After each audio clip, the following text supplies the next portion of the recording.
Ang kapayapaan ng Panginoon naway sumaating lahat. Magandang araw, gabi po sa inyong lahat, saan man kayong dako ng sanlibutan.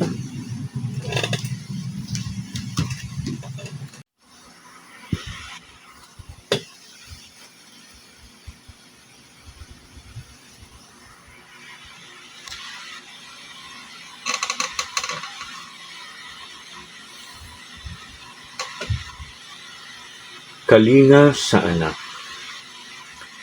Yan ang payo ni Donald Smith sa mga magulang upang maiwasan ang pagkakaroon ng problemang anak. Maraming magulang ang hindi nakababatid na isang masilan at mabigat na tungkulin ang maging ama o ina. Ito ay isang pananagutan na ihaharap ng bawat magulang sa Panginoon sa huling paghuhukom. Ang batang hindi nakatikim ng pagmamahal ay hindi matututong magmahal. Hindi niya naranasan na mahalin siya, kaya salat din siya sa emosyong ito. Nasa sinapupunan pa lamang ang sanggol ay naghahanap na ng kalinga. May mga magulang na nakabasa ng mga pag-aaral na nakatutulong ng malaki sa sanggol kapag nasa loob pa lamang ay hinihimas at kinakausap na. Maraming pag-aaral ang ginagawa sa abroad kung anong himala ang nagagawa ng touch sa bata. Ano nga kayang tulong at talino at pag-uugali ng bata ang nagagawa ng himas, haplos, hipo, yakap at halik ng magulang sa sanggol hanggang na siya'y lumaki. Bukod sa madaling natututo at bumabait ang bata, ay nagkakaroon ito ng pagtitiwala sa kanyang sarili na mahalagang mahalaga sa kanyang paglaki. Naroon ang atensyon ng magulang sa kanyang anak. Mulat siya sa pangangailangan nitong pampisikal, pang-isipan at lalo na ng pang-espiritual at pang-emosyonal. Sinasabi nila na higit na mabuti ang pag-uugali ng mga bata noon kaysa ngayon, pagkat abalang-abala ang mga ama at ina sa mga trabaho at sidelines nila. Napapabayaan na nila ang kanilang anak na hindi nakatanggap ng kalinga at pagmamahal sa mga magulang.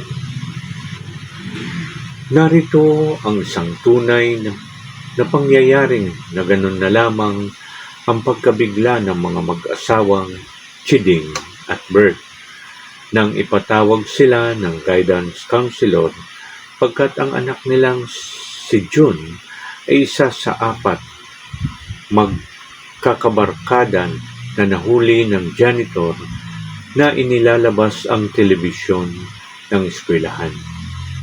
Natuklasan ng kanyang magulang na panay bagsak ang mga marka nito sa card na hindi nakararating sa kanila.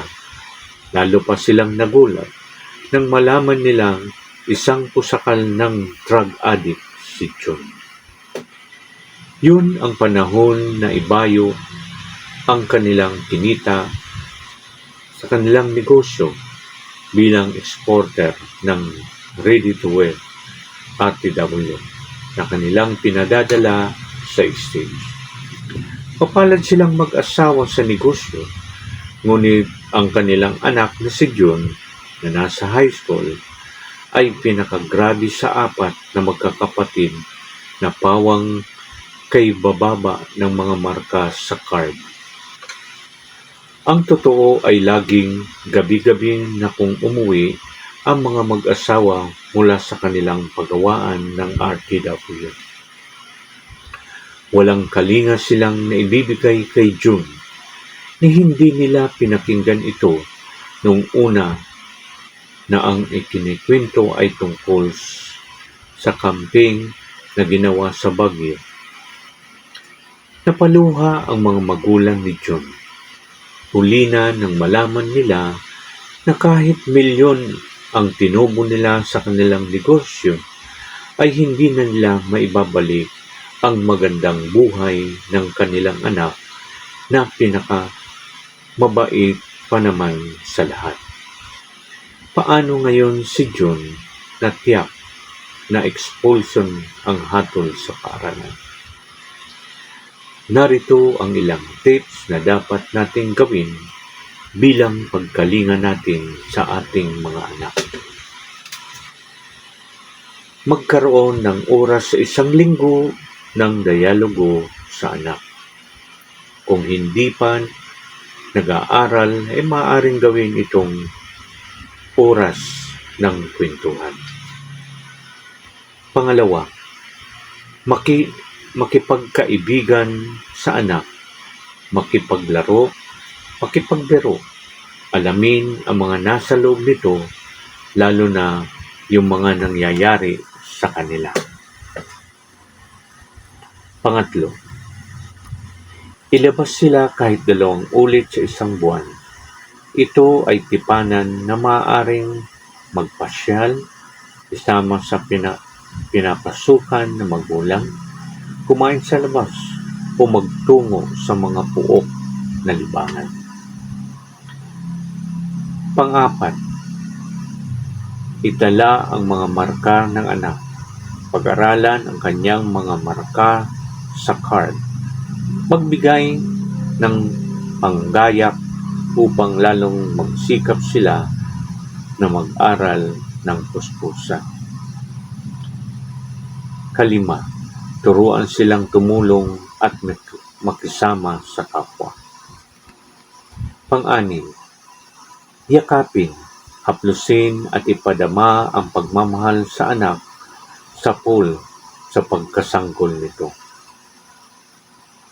7, magkaroon ng panahong matularan ang anak ng tungkol sa Panginoon. Ihasik sa isip nito ang halaga ng pagbabasa ng Biblia. Mahalaga ang pagdarasal at pagkakaroon ng pamalagiang prayer time, lalo na kung sila'y malalaki na. Pang-8, alamin ang kanilang mga kaibigan o barkada, lalo na kung saan sila nagtutungo. Yayain paminsan-minsan ang kanilang mga kaibigan sa bahay. 9, ituro sa anak ang pagkakaroon ng study habit. Ang wastong pag-aaral ay maaaring ituro sa kanila. 10, gawing flexible ang pakikitungo sa kanila. Kung kailangan maghigpit ay gawin. Kung ano ang dapat na curfew time ay ipatupad. Ito lalo na ang pagkakaroon ng chaperon sa gabi. May kasabihan na ipakita mo sa akin ang iyong mga anak at sasabihin ko sa iyo kung anong uri ng magulang ka. Anumang tagumpay ng magulang, kung sira naman ang buhay ng anak, ay mabuti pa ang mahirap na magulang na may pagmamalaking anak.